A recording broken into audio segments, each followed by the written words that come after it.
Hi guys, this is Kian and we are the group 2 and we will present all about the business buying process. So I hope you enjoy this presentation that we will share, and don't forget to subscribe and follow our social media accounts. So let's start.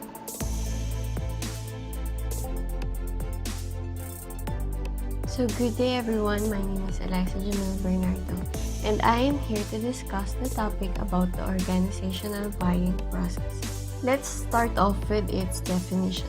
The organizational buying process is the decision-making process by which formal organizations establish the need for purchase products and services and identify, evaluate, and choose among alternative brands and suppliers. So this means that the organizations are the ones who buy products and services, and it is different from the consumer buying process, which is quick and easy because the decision is based on an individual, while this is based on the whole organization. So it will need a deep analysis. By means of deep analysis, I meant that we need to have a complete plan in order for us to be successful in the organizational buying process. This will lead us to the next topic, which is the balanced scorecard framework. So this will help us describe and measure our strategy and track our actions that we are taking.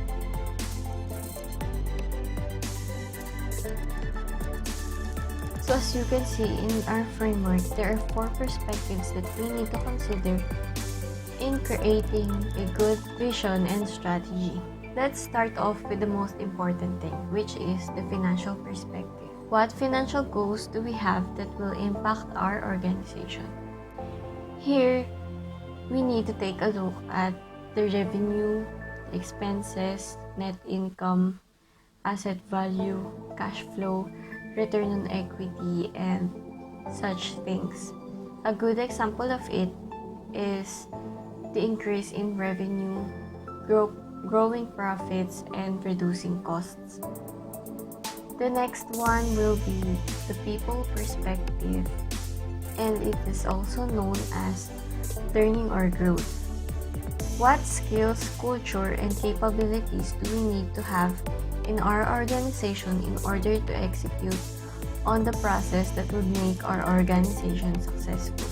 Here, we need to take a look at the employees' satisfaction, their turnovers, their skills, and their education. A good example of it is developing a training system that will help your employees to improve their skills and make them function properly in your organization. So following is the internal perspective or process. What do we need to do internally in order to meet our customer goals that will impact our financial standing? So here we need to take a look at our inventory, orders, resources, cycle time, and quality control. A good example of this will be to create a dynamic pricing system. The next one will be the customer perspective. What things are important to our customers, which will in turn impact our financial standing. Here we need to take a look at our customer satisfaction, the customer's retention, which means their loyalty to our product. We also need to take a look at our market share, our brand strength, and the customer's interest. So a good example of this might be to attract your target market. So moving on to our next topic, we have the types of purchases or buying situations. The first one is the straight rebuy. The buyer routinely reorder products without any modifications. The organization is familiar with the supplier, so there is no need to ask questions about the product's effectiveness, and it includes few number of decision making. So a good example of it might be restocking your office supplies like ball pens, bond papers, and such things. So the next is the modified pre-buy. The buyer wants to modify product specifications, prices, terms, or suppliers. Here, it requires more effort because you need to research about products and you need to evaluate vendors. You may also negotiate another contract with suppliers. You are buying a similar product with a different specification or supplier. So a good example of it might be the changing of laptop devices in an office. So the next one will be the new task. The buyer purchases a product or services for the first time. So this one is the hardest one because here you need to buy a new type of product. A good example of it is purchasing a specialized equipment to manufacture a new product of your company. For the additional information, I have included the steps in the organizational buying process. So for the step 1, we have the problem recognition.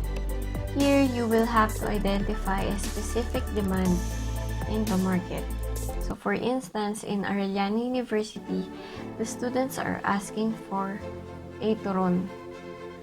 Step 2, product specification. Here, you need to know the characteristics of the product or services that is needed. So in our case, we need to know the ingredients to make a turon. So for the step 3, product and vendor search. Here, you will make a list of all the products and suppliers that is located in your city. So for the step 4, we have product and vendor evaluation. Here, you will have to compare the list on step number 3 based on their quality, price, warranty, reliability, reputations, and such things. Step number 5, outlet selection and purchase. You will have to choose one supplier and products that you will buy. For the step 6, post-purchase evaluation. So here you will have to evaluate how the suppliers responded to your queries and you will have to listen to the feedback of your consumers.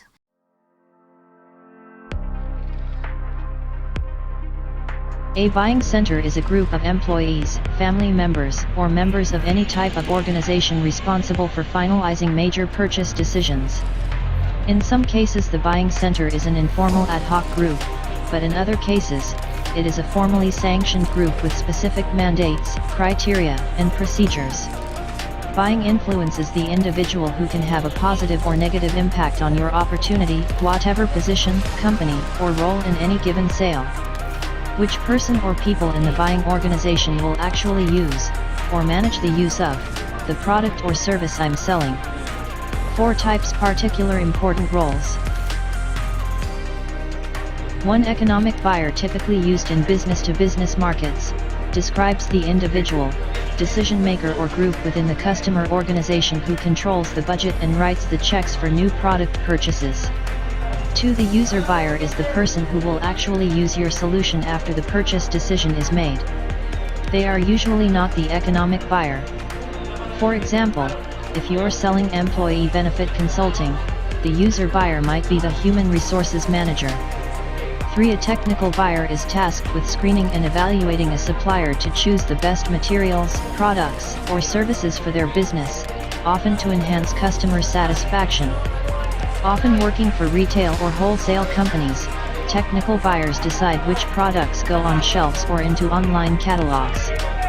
4. Coaches. A business coach will assist and guide the business owner in running a business by helping them clarify the vision of their business and how it fits in with their personal goals.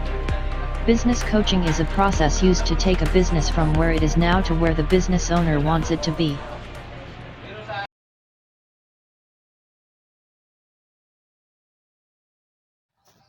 Good afternoon, everyone. My name is Eileen Maco, and my report is all about models of organizational buying behavior. Let's start. Models of organizational buying behavior. Ito yung table of contents na i-report ko for today. First one is yung models of organizational buying behavior. Second is yung Webster and Wind model. Third is yung Shett integrative model. And fourth is yung diagram ng integrative model. The first one, yung models of organizational buying behavior. Ano nga ba yung organizational buying? So, yung organizational buying, yun yung decision-making process ng isang company or organization sa pag-purchase ng raw materials, product components, finished goods or services for the sake of profits. Ito yung proseso na nag-identify sila, nag-evaluate at nag-pili or choosing best suppliers for their organizational goals para ma-reach nila yung organizational goals nila. For example, ang goal ng isang organization ay magkaroon ng 1,000 na profit for this month. We all know na yung profit is yung after all the expenses or after all the operating costs, yun yung makukuha ng isang company. So, for example, 1,000 yung profit na goal nila for this month. At yung supplier na una ay nag-offer ng 200 pesos kada raw materials. Second supplier naman nag-offer ng 250. Third supplier nag-offer ng 280 per raw materials. So, of course, ang pipiliin ng isang organization ay yung number one na supplier. Kasi nag-offer lang ng 200 pesos per raw materials. What if yung mga suppliers na yun, first, second, third suppliers ay nag-offer ng same price? Lahat sila 200 yung ino-offer. Ang gagawin ngayon ng isang organization, magbabase sila sa personal factors. Tulad ng personality, economic status, at kung sino yung may pinakamagandang factor dun sa tatlo, ayun yung pipiliin nila. Okay.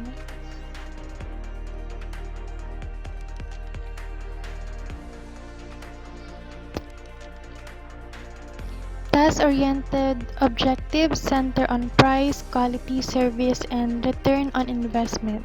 So, ayun yung una nilang standard. Ayun yung unang pinagbabasihan ng organization or ng company para makapili ng suppliers. Non-task objectives center on personal factors such as desire for job security, recognition, promotion, and salary increases. Ayan naman yung mga personal factors na secondary na kinoconsider ng isang organization. So, organizations work best when people accomplish personal and objective simultaneously. So, ang isang organization daw or isang company ay magiging mas effective kung both ay nakukuha nila. Like, yung materials, yung raw materials, products and services nakukuha nila at affordable price, at the best price, at the same time, andun yung mga personal factors na hinahanap nila katulad ng recognition, promotion, and so on. So next, there are two frameworks available and explain organizational buying behavior. First is the Webster and Wind model. Second is the Shett integrative model. So, uunahin muna natin i-discuss yung Webster and Wind model. Webster and Wind model may apat siyang variable na nakakaapekto sa buying decision ng isang firm or organization or company.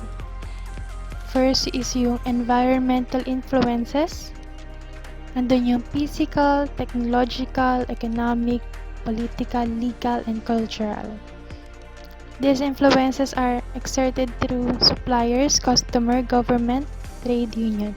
Yung physical, yun yung land, building.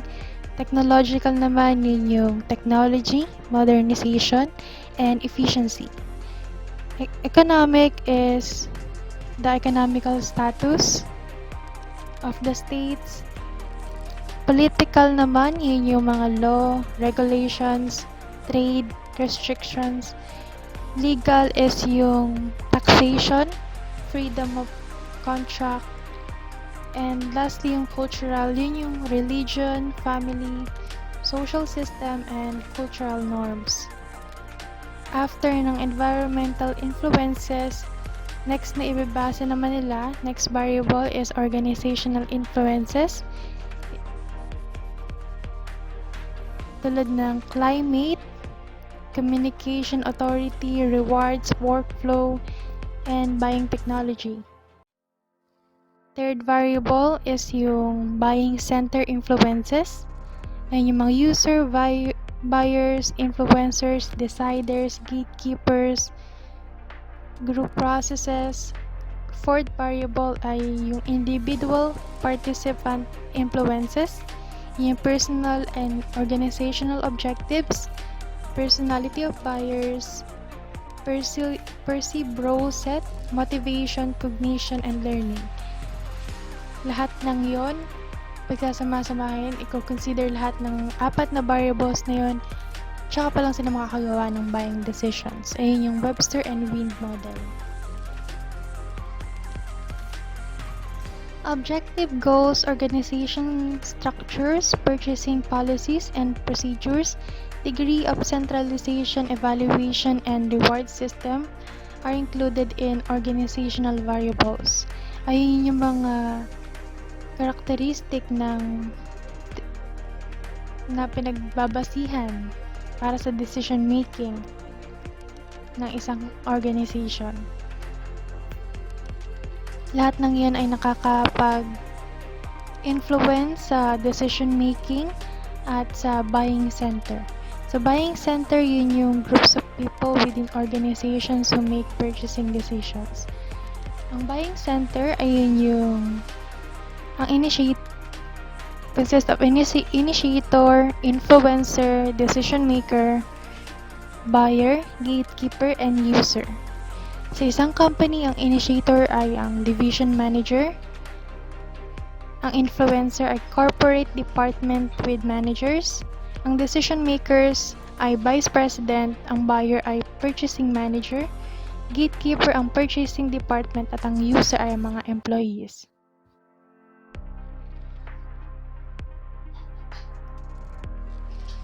Third is yung Shet Integrative Model.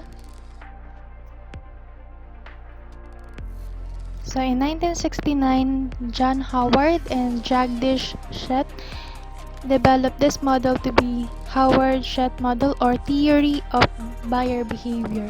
Ito yung integrative model na nagpo-focus sa complex relationship involved in decision making. So kapag magagawa sila ng decision making, kasama doon yung pag-a-analyze ng social, psychological, and marketing factors on the buying behavior of consumers and buyers. For this yung diagram ng industrial behavior explained through Shet Integrative Model. Ay, di pa pala, sorry. So, Shet Integrative Model pa rin to. So, yung mga factors na kinoconsider sa Shet Model ay yung conditions that precipitate joint decision making, the psychology of the individuals involved, and the conflict among those involved and its resolution. The number of organizations member involved in buying decision depends on the size and the organization characteristic of the firm, type of purchasing situation, perceived importance of the product, and available resources for the handling the purchase. So yung factor na 1 tsaka 4, yung the size and organization characteristic of the firm and available resources for handling the purchase, ayun yung company-specific factors. Ayun yung factor na kinoconsider ng company. While yung number 2 and 3 naman, yung type of purchasing situation and perceived importance of the product, ayun naman yung product-specific factors. So yung 1 and 4 about sa company, 2 and 3 about sa mismong product or service na ipapurchase nila. Ngayon, kapag may problema or nagka-problema sa agreement sa number 1, 2, 3, or 4 tungkol sa product specification, vendor selection, contract terms, kapag nagka-aberya yon, ang una-unang titignan ng company to reconsider the decision process or the decision is yung number 3, the perceived importance of the product. Gaano ba ka-importante yung product na yun? Worth it ba yun para i-save nila or i-gain nila? And then to yung number 4, yung diagram. Hold on. Yan, diagram of the steps of industrial behavior explained through the integrative model. Ito yung diagram na ito. So, 4 din siya. First na kinoconsider ay yung expectation of purchasing agents, engineers, users. As expectation na yun, may 5 factors. 1 ay yung background of the individuals. Second is yung information sources like salesman, direct mails, press releases, journal advertising. Third factor is yung active search. Fourth ay perceptual distortion. And then last is the satisfaction with purchase. So, i-consider lahat ng 5 yon para mabuo yung number 1, expectations. After na expectation ay next naman ay industrial buying process. Sa industrial buying process, i-consider niya yung product specific factors, company specific factors. Tulad ng time pressure, type of purchase, organization size, organization orientation. Ayun yung number 2. Number 3 is yung conflict resolution, problem solving, persuasion, bargaining. At number 4 is yung situational factors tulad ng supplier or brand choice. So, kung papapansin nyo, parang same lang sila ng Shet integrative model. Pero ito, mas komplikado yung industrial buying behavior.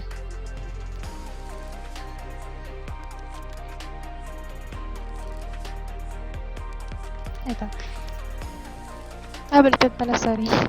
Ang complicated pala ang Shet model. Mas general kasi ang industrial buying behavior. So, sa Shet model, yun yung general and more useful in consumer behavior. It is limited to individual decision making, while the industrial buying behavior ay limited siya sa organizational buying lang. At nagde-describe ng joint decision making process. That's all. Thank you for listening.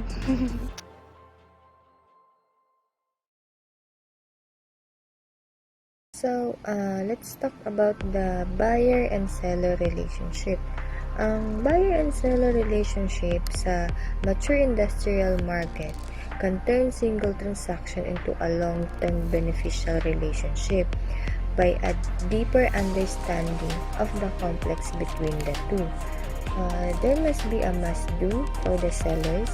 In particular, is to understand pattern of investments and rewards, and effectively manage the process that defines the dynamic of buyer and seller evolution. So, we all know that buyer is the person or the organization that purchase product from the seller. So, the buyer could be a manufacturer purchasing raw materials or buying a finished product from a retailer.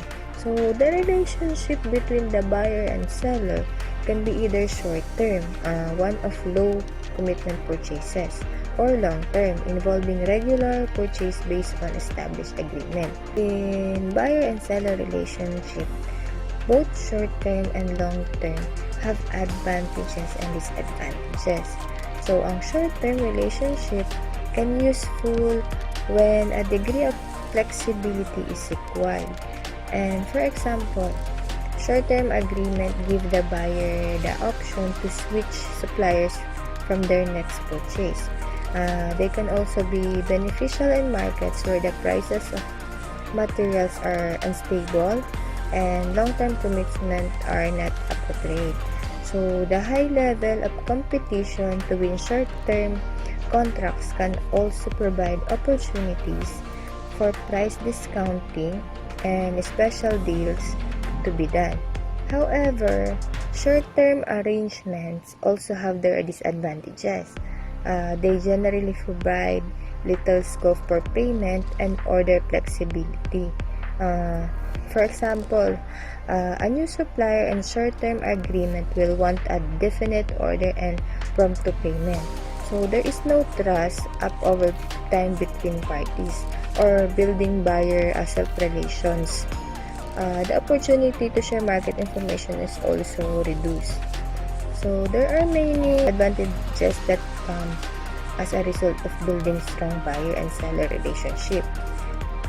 There is a greater commitment from both groups, which means that you are better able to rely on them when it comes to order and payments. There also be more scopes or discounts after the relationship is established, and there may be more flexibility in the timing of payment, allowing them to share information, forecast, knowledge and customers between the buyer and seller.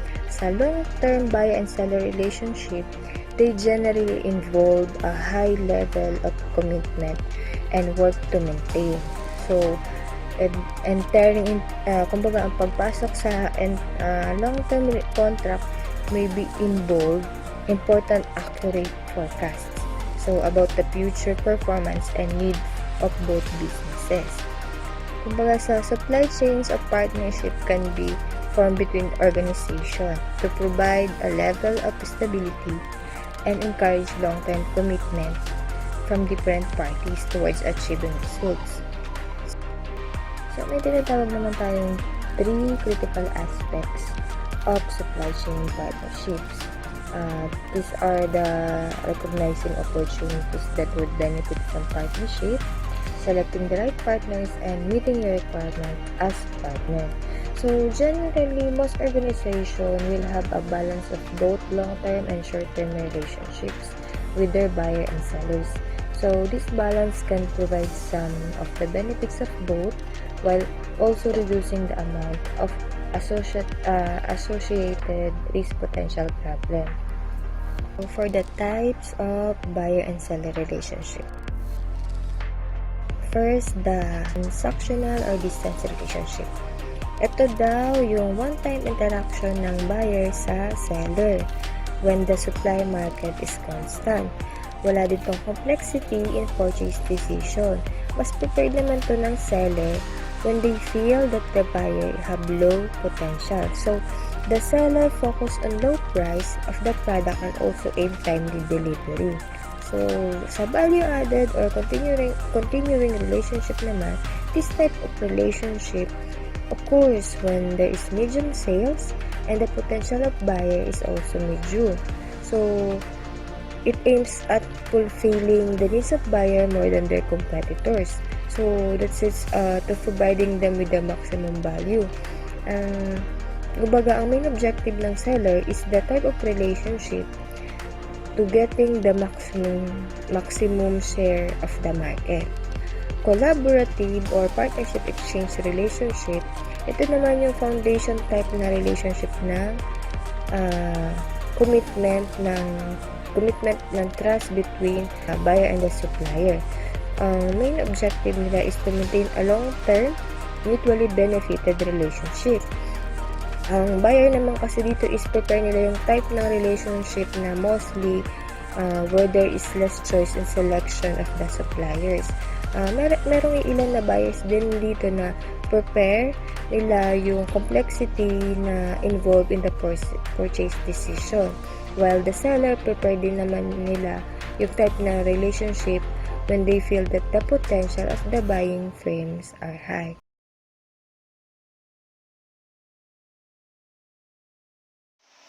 Hi guys, Ian here. And we will talk about is the negotiations in industrial buying.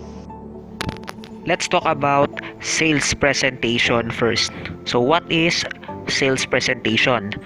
Sales presentation is a line of talk that attempts to persuade someone or something with a planned sales presentation strategy of a product or service designed to initiate and close of sale of the product or service.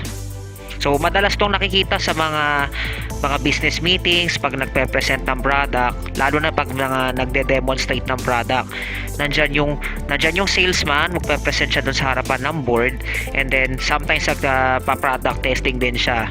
So ganun ang sales presentation.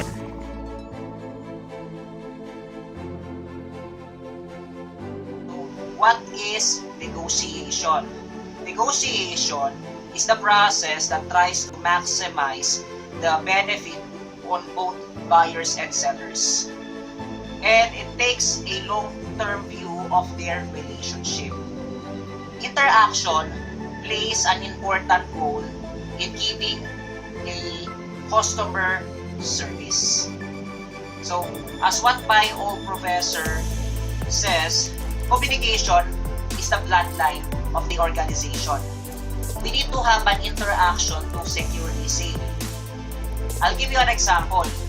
On my workplace, I'm working for an airline company as a reservation specialist. Whenever I talk to the passengers, I also provide them what are the prices that we offer for the flights. And sometimes passengers will disagree on prices since it's more costly to them. So, I'm giving them an alternative solutions or giving like the deeply discounted tickets to them so that I could secure a sale to them. On top of it, I'm giving them a lot of benefits. What are the benefits on the flight? And thus, the passengers are convinced and they will secure a sale on us. Now, going back to the topic, the organization first recognize the needs of the customer. What is their needs? Ano ba ang kailangan nila? That's the problems that we need to resolve so that we could secure the sale to the customer. Next, they evaluate the various options, resolve them, and only then do they have a decision to buy. Between the need and the buying decision, there are several things that will probably happen. First is a word of mouth message and trial and evaluation. For a salesperson, the overall objective should be to, number one, is to identify and influence the decision guidelines by the product or service, and the selling organization will be judged. Next, work to improve the match between the product and the service being offered. As a salesperson, we need to influence the decision making of the customers in making purchase of a product. For an instance, on my end, in order for us to secure a sale, I explain to the passengers what are the benefits of the flight tickets that they purchase and what are the cons on it. And once we lay down all this information, then the passengers can decide if they would purchase the product. And of course, with the use of positive scripting, then we could able to secure the sale to the passengers. Of course, we need also to improve the product or service being offered. With that said, if we had the improvement on the products and services, then we could gain trust to the customers. They could also make a repeat purchase on us. On decision guidelines, these are the criteria, standards, or dimensions that a person's use to make a judgments or decision. For an instance, in the consumer level perspective, If the customer wants to buy a phone, he or she will have a different sets of criteria or standards to purchase it. They will ask, is this phone has a good quality? Is it cheap? Does it offers multiple specs? I'm using the consumer level perspective so that we could easily understand how it will apply on the industrial perspective. On industrial perspective, customers consider the following, such as the delivery time of the products when it will be delivered, and then also the terms of payment on how they pay in a consignment basis, or they need to pay it with the check, and so on. Without these decision guidelines, a buyer has no mechanism for making choices between the alternative solutions. The role of salesperson can and should influence the decision guidelines throughout the period of the selling cycle. The following are the major strategies that can be used to influence guidelines. Number 1, develop guidelines from the explicit needs. Number 2, reinforce the crucial guidelines that can be met by the product or the service being sold. Number 3, build up incidental guidelines in the areas of strength. And number 4, reduce the importance of the crucial guidelines that the product or service cannot meet.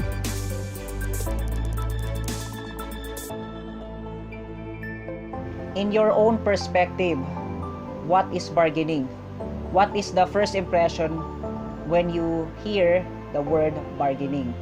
You could also leave the comment down below, okay? For me, bargaining is like a process where we need to have like a win-win situation between both parties. So like for example, at the market, if you purchase a product from the seller, tendency you will ask if there would be a tawad.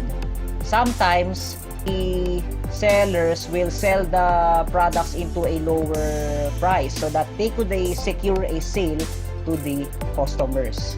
Bargaining, as defined here, this is the process of the bilateral movement towards to a creative agreement that is perceived by both parties as a win-win. Effective bargaining is the precursor to a satisfactory negotiation that ends in a win-win deals for all concerned. So like from the previous example that I shared, the tawad system results into a win-win situation, whereas the seller will secure a sale to the customers, while on the other hand, the customers will also have the products in the lower price. And there are different types of powers. Okay? First is the situational power. This is the most easily recognized and most feared kind of all power. It is derived from the market conditions. So for example, you have a restaurant. Then you have a supplier that supplies your meat. Example, pork. Then the price of the pork increases.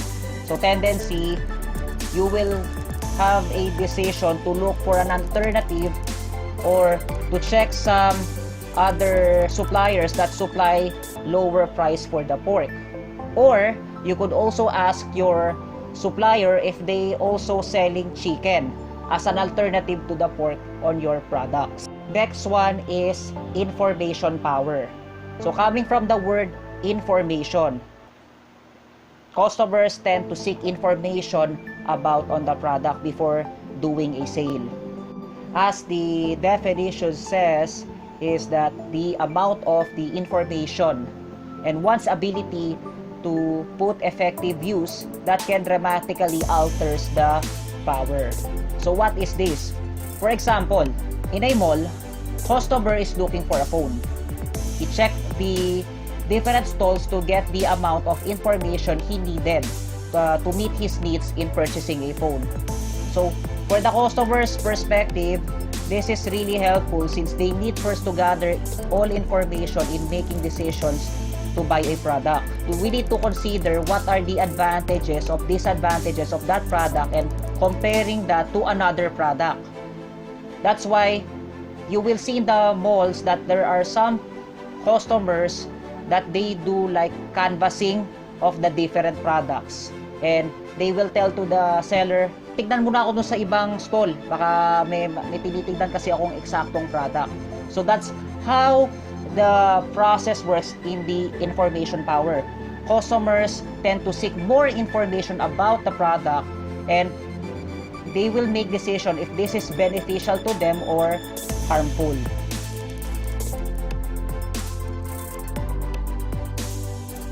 Preparation refers to the gathering and analysis of facts and figures, while planning refers to the process which decides on how to use the information gathered.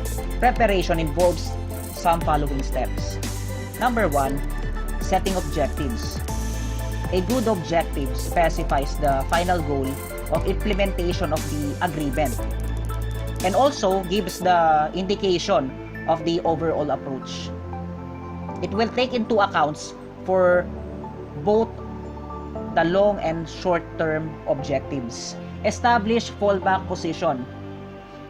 The fallback position is the most acceptable course of action one could take in the event of the negotiations breaking down. The lower the fallback position, the lower will be the targets and the wider the limits. In the sales negotiation, the fallback may be another client who will be willing to buy the product. As a salesperson, we need to have a backup plan on how we could secure the sale. For an instance, the first customer that you trying to sell the product won't work to them, then we need to pursue the other customer to secure the sale to that product. So we didn't just fall on just only the plan A. We need to have also the plan B. If the plan B won't work, then we need to have the plan C and so forth. So that we have the continually process of securing the sale to the customers. Identify issues and priorities. Successful negotiators appear to use a 4-step approach. Number 1, they list all the foreseeable issues, irrespective of their importance and their willingness to give away concession on these. Number 2, they put themselves in the shoes of the other party to do a similar listing. Number 3, they assign the priorities to the issues. Number 4, they estimate the priority of the ratings of the other party in a similar fashion. They also set the limits and targets. Since the movement is a major feature of negotiation, a fixed target approach can be very limiting and lead to a deadlock with neither giving away. And also, they calculate the cost of the concession. In any negotiation, all the concessions cost something either in a money or a kind. A negotiator is fully aware of such costs, is much less likely to make unwise decisions and expensive concession during the course of the negotiation.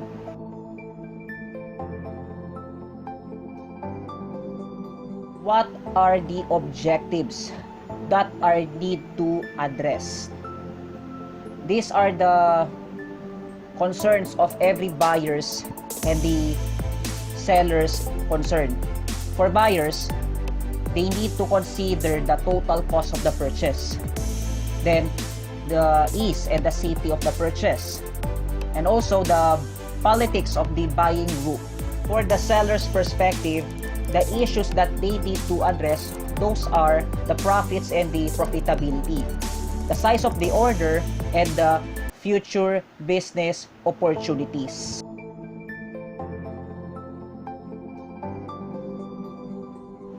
What are the negotiation strategies? These are the role plays takes the participants through all the stages of the negotiation. Trade-offs, these are the negotiation involves reaching agreement in several areas.